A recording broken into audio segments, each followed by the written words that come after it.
लक्ष्मण जी कहते हैं तोरो छत्रक दंड जिमी तो प्रताप बलनाथ। हे नाथ, यदि आपकी आज्ञा हो जाए तो धनुष की क्या बात, मैं सारा ब्रह्मांड उठा सकता हूं, कच्चे घड़े के समान तोड़ सकता हूं। तोरो छत्रक दंड जिमी। किसी ने लक्ष्मण जी से कहा कि लखनलाल जी थोड़ा होश में। क्या होश में? कहा महाराज आप ये ब्रह्मांड फोड़ डालेंगे तो बड़ी परेशानी खड़ी हो जाएगी। ब्रह्मा जी को कितना मेहनत करना पड़ेगा। ये ब्रह्मांड आप फोड़ डालेंगे।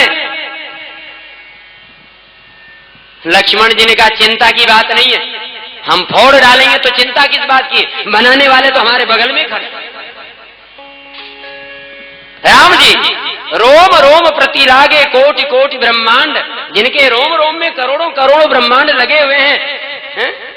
रचई जासु अनुशासन माया, जिनके महाराज एक भ्रकुटी टेढ़ी होने मात्र से संसार का लय और प्रलय हो जाता है। वह राम जी हमारे साथ में हैं, बगल में बैठे हैं। यदि हम फोड़ डालेंगे तो बनाने वाले तो बगल ही में बैठे हैं। राम जी ने लक्ष्मण से पूछा कि लक्ष्मण तुम ये जो कह रहे हो कि तोरो छत्रक दंड जिमी, इतनी ताकत है तुम में, ये कर दूंगा वो कर दूंगा, ब्रह्मांड को फोड़ डालूंगा, कच्चे घड़े के समान उठा लूंगा, तो इतनी ताकत है तुम में। लक्ष्मण जी ने कहा ये बात हमने कब कहा कि हम करेंगे ऐसा। लक्ष्मण जी कह रहे हैं कि ये बात हमने कब कहा कि हम करेंगे ऐसा। आगे सुनो, लक्ष्मण जी कहते हैं तोरो छत्रक दंड जिमी, ये सब होगा तो जरूर, लेकिन किसके बल से? बोले तव प्रताप, आपके बल से। नाम तो मेरा होगा लेकिन होगा सब आपके प्रताप से। लक्ष्मण जी कह रहे हैं मैं नहीं करूंगा, मेरे द्वारा नहीं होगा, ये सब आपके बल से होगा। देखिए ये है लखनलाल जी का जोश। कुछ लोग कहते हैं लक्ष्मण जी क्रोध बहुत ज्यादा करते हैं, बहुत ज्यादा क्रोध करते हैं। अरे हम कहें कि लक्ष्मण जी से यदि कोई क्रोध करना सीख ले तो कल्याण हो जाए। लक्ष्मण जी क्रोध तो करते हैं लेकिन होश पूरा है, जोश में भी लक्ष्मण जी को होश है। लक्ष्मण जी ने क्रोध किया लेकिन पहले अपने गुरुदेव को प्रणाम किया। क्या कोई क्रोधी ये करता है? यदि किसी ने किसी के ऊपर क्रोध किया तो वह क्रोधी आदमी क्या पहले ये कहता है कि रुको अभी पहले हम भगवान को प्रणाम कर लें, बाद में तुमको देखेंगे? क्या कभी क्रोधी ने ऐसा किया? नहीं, होश ही नहीं रहता है क्रोध में। लेकिन लक्ष्मण जी यदि क्रोध भी करते हैं तो होश पूरा है। पहले गुरुदेव को प्रणाम किया, उसके बाद में बोलते हैं। तो लक्ष्मण जी के क्रोध से भी कल्याण हो सकता है यदि कोई शिक्षा ले तो। महाराज लक्ष्मण जी ने कहा भैया आप बैठे हैं और ये धनुष आप उठ नहीं रहे, देखिए क्रोध के कारण मेरा शरीर लाल लाल हो गया है। राम जी ने कहा लक्ष्मण शांत शांत, तुम्हारे बोलने से पृथ्वी हिल रही है। लक्ष्मण जी ने कहा प्रभु पृथ्वी तो हिल रही है लेकिन दो अभी भी नहीं हिल रहे। कौन कौन? कहा बोले एक तो धनुष और एक आप। मेरे बोलने से लखन सकोप वचन जे बोले, वो स्वामी जी लिखते हैं लखन सकोप वचन जे बोले तो डगमगानी मही दिग्गज डोले। लक्ष्मण जी जब बोले पृथ्वी डोल गई, डगमगानी पृथ्वी डोल गई। तो लक्ष्मण जी कहते हैं प्रभु मेरे बोलने से पृथ्वी तो डोल रही है लेकिन दो अभी भी नहीं डोल रहे, एक धनुष और दूसरे आप। मेरा शरीर क्रोध के कारण लाल लाल हो गया, प्रभु आप उठिए। राम जी ने इशारे में कहा लक्ष्मण तुमने मुझे सूर्य कहा है ना, तो मैं सूर्य हूं और ये धनुष अंधकार का प्रतीक है। लेकिन एक बात है लक्ष्मण, सूर्य निकलने के पहले लालिमा आती है, सूर्य निकलने के पहले लालिमा आती है। लक्ष्मण, तुम्हारा शरीर क्रोध से लाल हो गया है ना, अब चिंता मत करो, सूरज निकलने वाला है, अब हम उठने ही वाले हैं, सूरज निकलने वाला है। सभा में सन्नाटा छा गया, अब कोई बोलने वाला नहीं है। तब श्री विश्वामित्र जी महाराज ने देखा कि अब कोई बोलने वाला नहीं है। तब श्री विश्वामित्र जी महाराज, विश्वामित्र समय शुभ जानी जानी,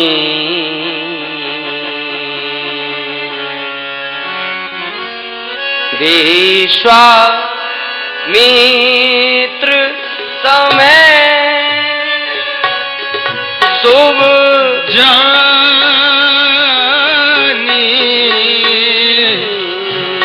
विश्वामित्र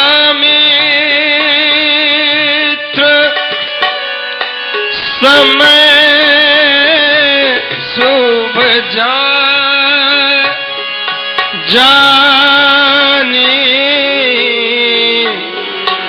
जानी,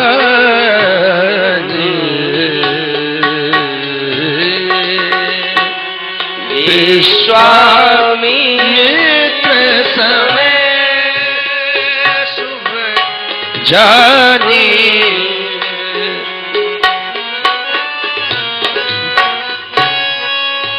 बोले अति स्नेह में वाणी, बोले अति स्नेह में वाणी,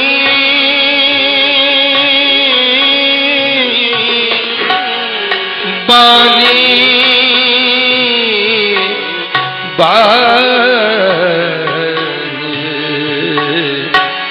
विश्वामित्र समय शुभ जानी, विश्वामित्र समय, विश्वामित्र समय शुभ जानी, ये शुभ समय आ गया है। बोले अति स्नेह में वाणी, उठाऊं राम भंजाऊं भव चांपा। विश्वामित्र जी कहने लगे, हे राम उठिए, उठम राम भंजाऊं भव चांपा, मेटहूं तात जनक परितापा। हे रामभद्र उठिए, जनक जी के दुख को दूर करिए। विश्वामित्र जी पहले भी आदेश दे सकते थे, लेकिन नहीं किया है। विश्वामित्र जी जानते हैं कि राम तो धनुष का भंजन कर ही देंगे, राम जी तो धनुष का भंजन कर ही देंगे। यदि इन राजाओं को धनुष उठाने का अवसर नहीं मिला तो ये राजा लोग कहेंगे कि जब ये छोटे छोटे बालक धनुष तोड़ सकते हैं तो क्या हम नहीं तोड़ सकते थे? हम भी तोड़ सकते थे, लेकिन हमें अवसर ही नहीं दिया। इसलिए विश्वामित्र जी ने ये कहने का अवसर किसी को नहीं दिया कि कोई ये ना कहे कि हमें तोड़ने का अवसर नहीं दिया गया है। इसीलिए जनक जी ने पहले राम जी को आदेश नहीं दिया। जब सब राजाओं ने अपनी शक्ति का प्रदर्शन कर लिया, तब विश्वामित्र जी ने राम जी को आदेश दिया, राम उठो, धनुष का भंजन करो और जनक जी के दुख को दूर करिए। भगवान ने सुन गुरु बचन चरण सिर नावा। सबसे पहले राम जी ने क्या किया? सुन गुरु बचन चरण सिर नावा, हरस विषाद न कछ उर आवा। यह भगवान का आदर्श है। ये राजा लोग उठे थे और इन्होंने क्या किया था, सबसे पहले कमर बांधी थी, परिकर बांध, पहले कमर कसी, फिर उठे, फिर अकुलाए और बाद में चले इष्ट देवन सिरणाई, बाद में अपने इष्ट देवताओं को प्रणाम किया। और राम जी बोले, राम जी सबसे पहले अपने गुरुदेव को प्रणाम करते हैं। इष्ट देवताओं को पहले प्रणाम किया जाता कि बाद में प्रणाम किया जाता? पहले। राम जी ने सुन गुरु बचन चरण सिरनावा, हर्ष विषाद न कछ उरावा, मन में न कोई हर्ष है न विषाद है, कोई भय नहीं है। भगवान चले धनुष की ओर, तो कैसे चले? सहज ही चले सकल जग स्वामी, मनौ मत बर कुंजर गामी। भगवान सहज भाव से चले, अकड़ते हुए नहीं जा रहे कि हम धनुष तोड़ डालेंगे, ये अकड़ राम जी के पास में नहीं है। सहज ही चले सकल जग स्वामी, मनो मत बर कुंजर गामी। जैसे मत वाला हाथी चलता है, ऐसे भगवान श्री राम जी धनुष की ओर बढ़े। उस समय सुनैना जी बहुत दुखी हुई, अपनी सखी से कहने लगी, इस सभा में कोई समझदार नहीं है, बड़े बड़े राजा धनुष को नहीं उठा सके और गुरुदेव विश्वामित्र जी ने राजकुमार को भेज दिया धनुष उठाने के लिए। क्या ये राजकुमार धनुष उठा पाएंगे? बस बस बस, अब इससे अधिक हमारी हंसी नहीं उड़ावे। इन्हें समझाते क्यों नहीं है? धनुष बहुत गरू है, नहीं उठ सकेगा। चतुर सखी ने समझा दिया, महारानी जी आप धैर्य धारण करें, छोटा सा मंत्र बड़े बड़े देवताओं को वश में कर लेता है, छोटा सा अंकुश मत वाले हाथी को वश में कर लेता है, छोटा सा सूरज पूरे ब्रह्मांड में प्रकाश कर देता है। इसलिए हे महारानी जी, ये देखने में छोटे हैं लेकिन बड़े प्रतापी हैं, आप धैर्य रखें, ये धनुष का भंजन करेंगे। रानी को कुछ विश्वास हुआ। इधर सभी नर नारियों ने अपने अपने सुकृत को याद करके मानो भगवान को मनाया है और भगवान को अपना पुण्य दे रहे हैं कि आज तक हमने जीवन में जो पुण्य किए हैं उन सब का फल, बोले आज राम जी से धनुष टूट जाना चाहिए। और उस समय श्री जानकी जी की जो दशा थी वह तो नहीं कही जा सकती है। देवा गणनायक वरदायक देवा, गणनायक वरदायक देवा, गणनायक वरदायक देवा। आज लगे कि न्यू तुम सेवा, आज लगे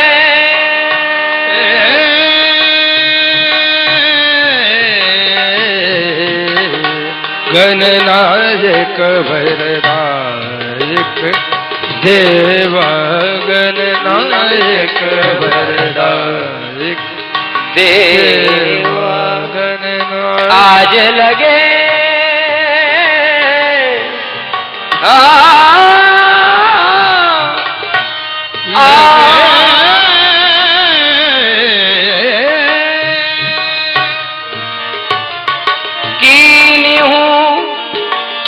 सेवा, कीनो तुमसे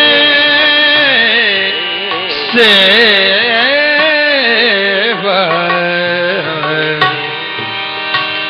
गणनायक वरदायक देवा, गणनायक वरदायक देवा, गणनायक वरदायक। माँ जानकी गणेश भगवान से प्रार्थना करती है, गणनायक वरदायक देवा, आज लगे कीन्यू तुव सेवा। हे गणेश भगवान, आज तक मैंने आपकी जो सेवा की है उसका फल आज मुझे मिल जाना चाहिए। गणेश जी ने पूछा, तो माता जी मैं आपकी किस रूप में सहायता करूं? क्या आदेश है मेरे लिए? मैं कैसे आपकी सहायता करूं? जानकी मां कहती है, हे गणेश भगवान, आप इस धनुष के वजन को कम कर दीजिए। गणेश जी ने कहा, माता जी क्या इस काम के लिए हम ही आपको मिले? अरे हमारा ही कौन सा वजन कम है, हम तो खुद परेशान है अपने वजन से। माता जी ने कहा, नहीं नहीं गणेश जी, आप देखने में भारी हैं, लंबोदर हैं आप, लेकिन वैसे हैं नहीं आप देखने में भारी हैं, लेकिन वजन कम करने की कला में बहुत कुशल हैं आप। यदि आप वजन कम करने की कला में कुशल नहीं होते तो भी छोटा सा चूहा आपका ये वजन कैसे उठा लेता है? इसलिए आप जैसे दिखाई पड़ते हैं वैसे है नहीं, आप वजन कम करने की कला में कुशल हैं।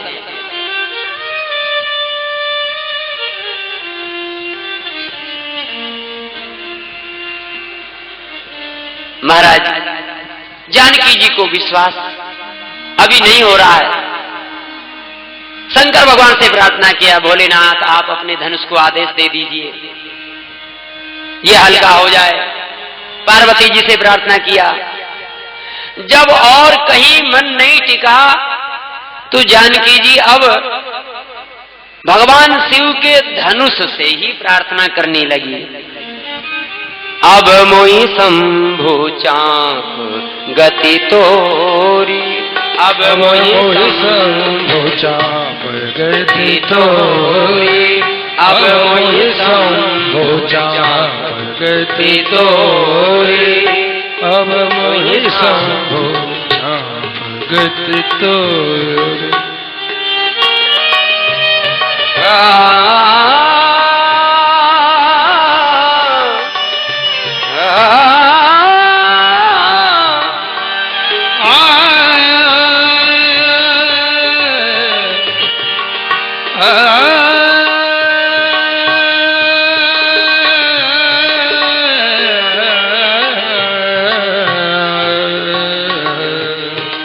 अब मोहि शंभु चाप गति तोरी, अब मोहि शंभु चाप तोरी,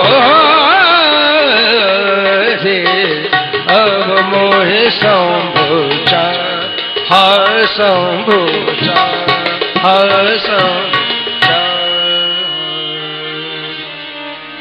हे भगवान शिव के धनुष, अब मैं तुम्हारी शरण में हूं।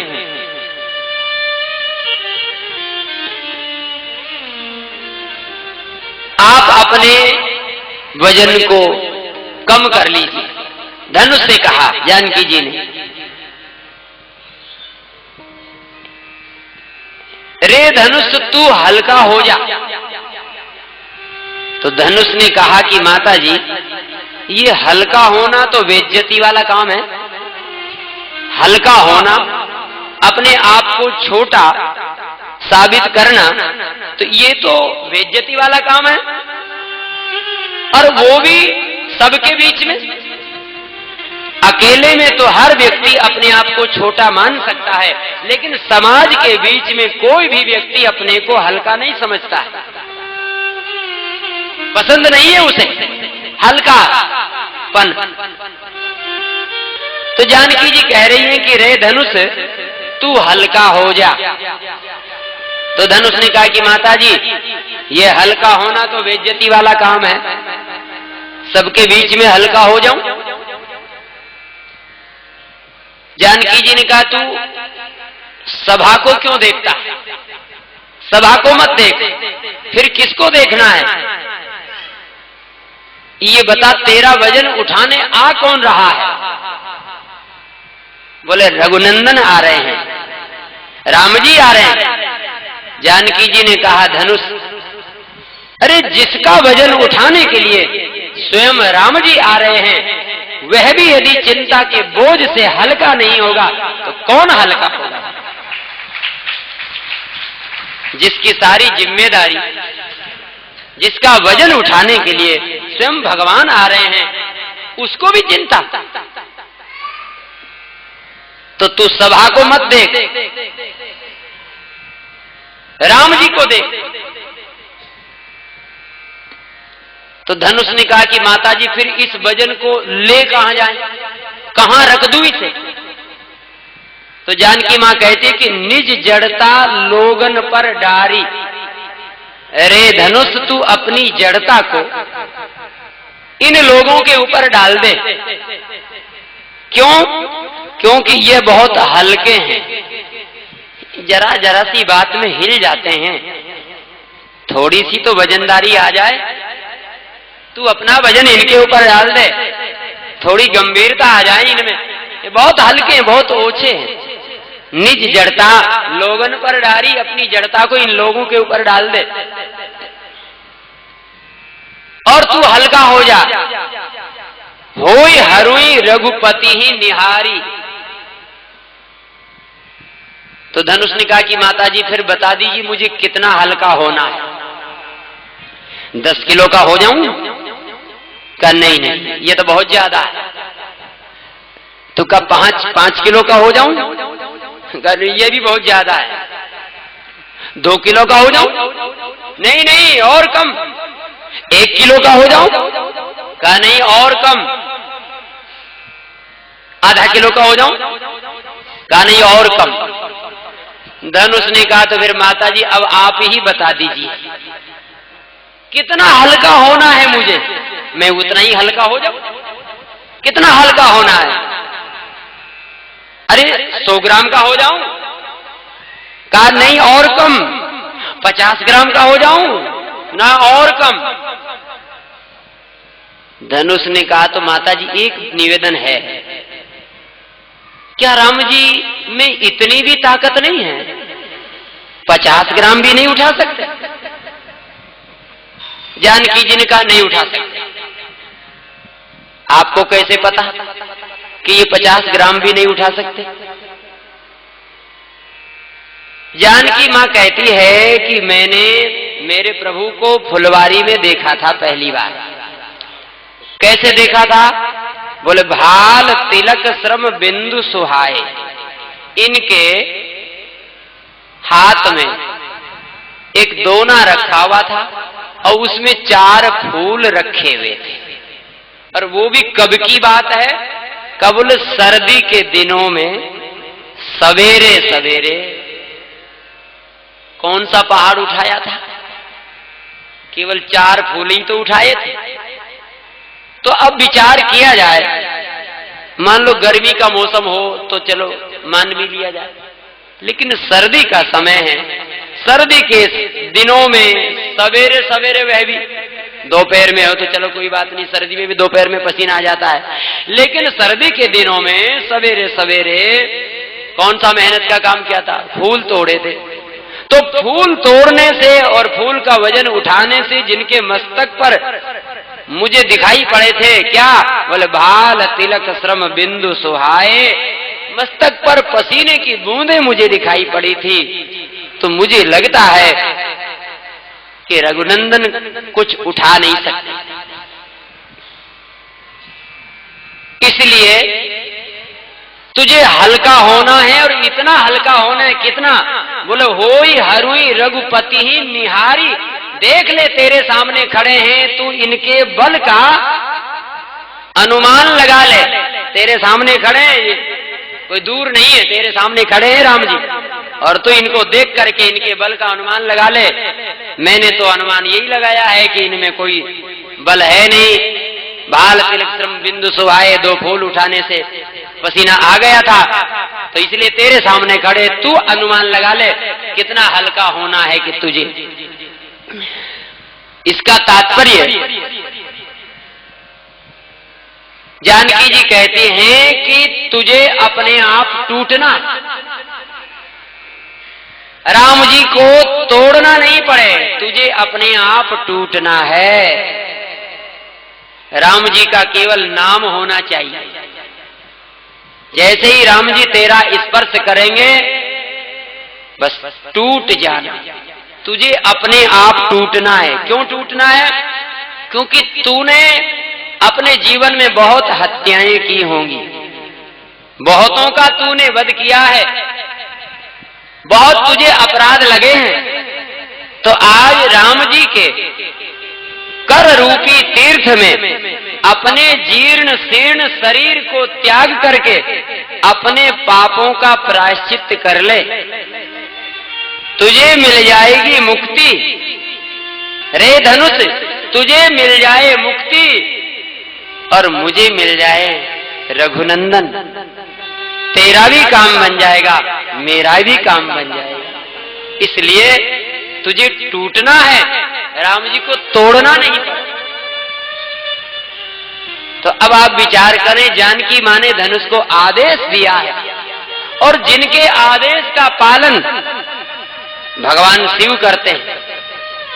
ये धनुष किसका है? शंकर जी का। तो जब शंकर भगवान के और जानकी जी के आदेश का पालन करते हैं, तो क्या शिव जी का यह पिनाक धनुष माता जानकी के आदेश का पालन नहीं करेगा? जरूर करेगा, और किया। ऐसा ही हुआ है, जैसा श्री जानकी मां ने कहा है ऐसा ही धनुष ने किया है, ऐसा ही हुआ। धनुष अपने आप टूटा है। भगवान ने धनुष को प्रणाम किया, धनुष की परिक्रमा की, धनुष की ओर देखा। देखिए,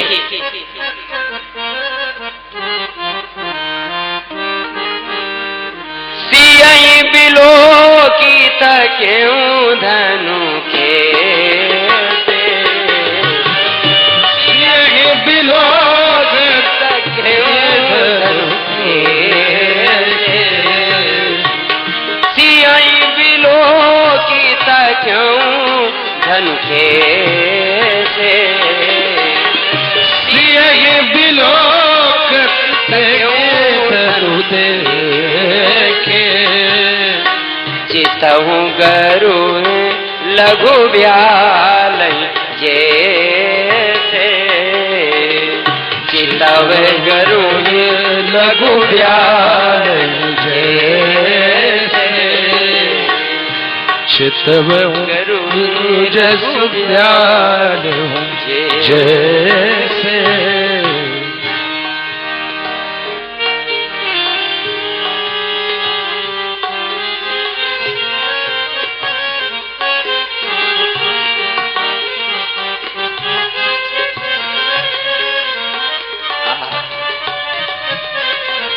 सियई बिलो, भगवान ने जानकी जी की ओर देखा।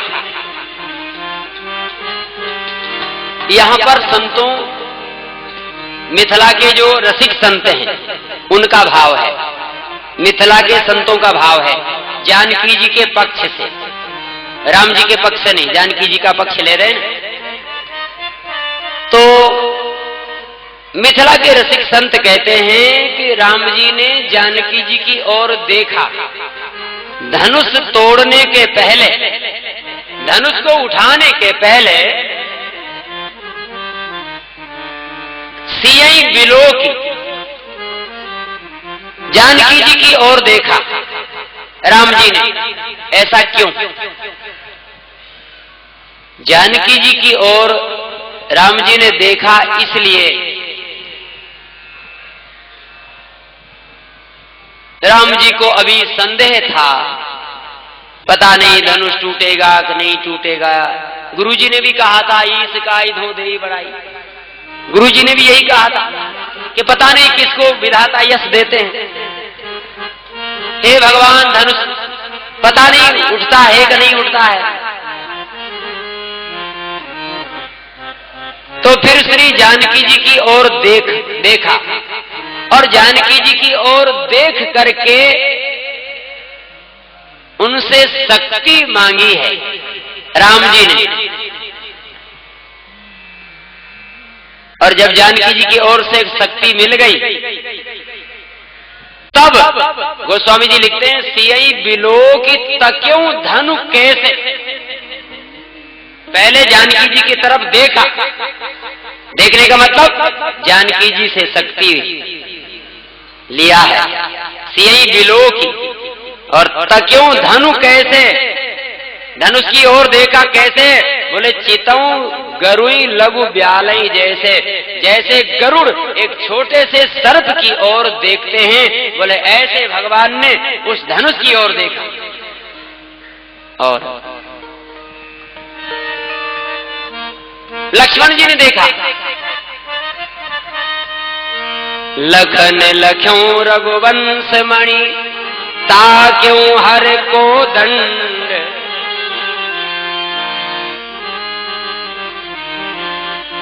लक्ष्मण जी ने देखा कि भगवान ने धनुष को देख लिया है, अब ये धनुष बचने वाला नहीं है। तो लखनलाल जी महाराज उठ करके खड़े हो गए। विश्वामित्र जी ने पूछा, लक्ष्मण तुम क्यों खड़े हो गए? लक्ष्मण जी ने कहा, गुरुदेव भैया ने धनुष को देख लिया है, लेकिन तुम क्यों खड़े हुए हो? लक्ष्मण जी कहते हैं कि अब ये धनुष टूटने वाला है, और धनुष टूटेगा तो पृथ्वी डोल जाएगी। जिम्मेदारी मेरी है ना, पृथ्वी डोलना नहीं चाहिए। इसलिए श्री लखनलाल जी महाराज ने दिक्पालों को आदेश दिया,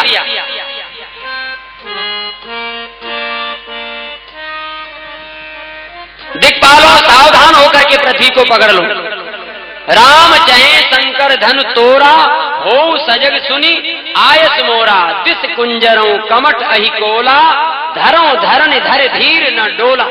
दिस कुंजरों कमट अहि कोला। लखनलाल जी ने दिक्पालों को आदेश दिया, पृथ्वी को सावधान होकर के पकड़ना, भगवान धनुष तोड़ने जा रहे हैं, पृथ्वी हिलना नहीं चाहिए। और ऊपर से लखनलाल जी ने पृथ्वी को दबा दिया। राम जी ने देख लिया कि अब लक्ष्मण ने सुरक्षा व्यवस्था का काम कर दिया, पहले सुरक्षा बाद में आक्रमण। अब आक्रमण करने में कोई परेशानी नहीं है। राम जी ने देख लिया कि लक्ष्मण ने पूरी व्यवस्था कर दिया है, और भगवान श्री राम जी ने उस समय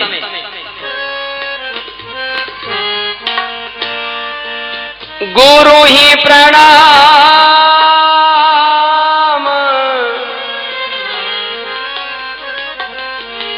मनई मन कीन्हा,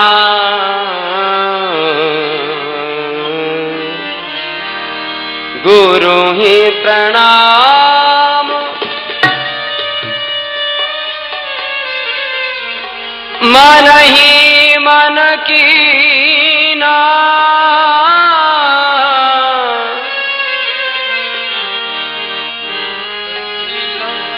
कौन से गुरुदेव को प्रणाम कर रहे हैं? विश्वामित्र जी को तो प्रणाम करके चले थे, सुनि गुरु बचन चरण सिर नावा, तो विश्वामित्र जी को तो प्रणाम करके चले ही हैं। फिर अब यहां मन ही मन में प्रणाम कर रहे हैं, कौन से गुरुदेव को? बोले जो अयोध्या में विराजमान है। गुरु ही प्रणाम मन ही मन कीन्हा, और अति लाघव उठाए धनुलीना, लेत चढ़ावत खेचत गाढ़े,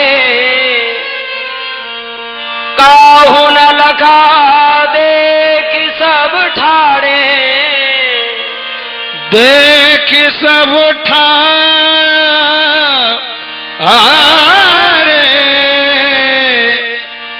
काहू न लखा देख सब ठाड़े।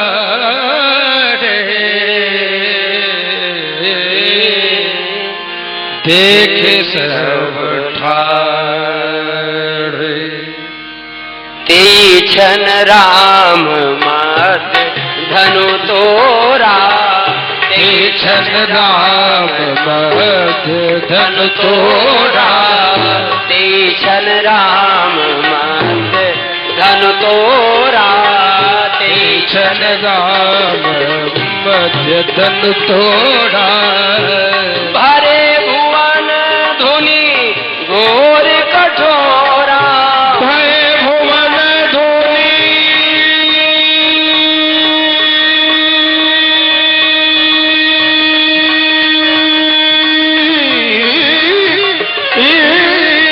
भय भुवन धुनि घोर कठोरा घोर कठोरा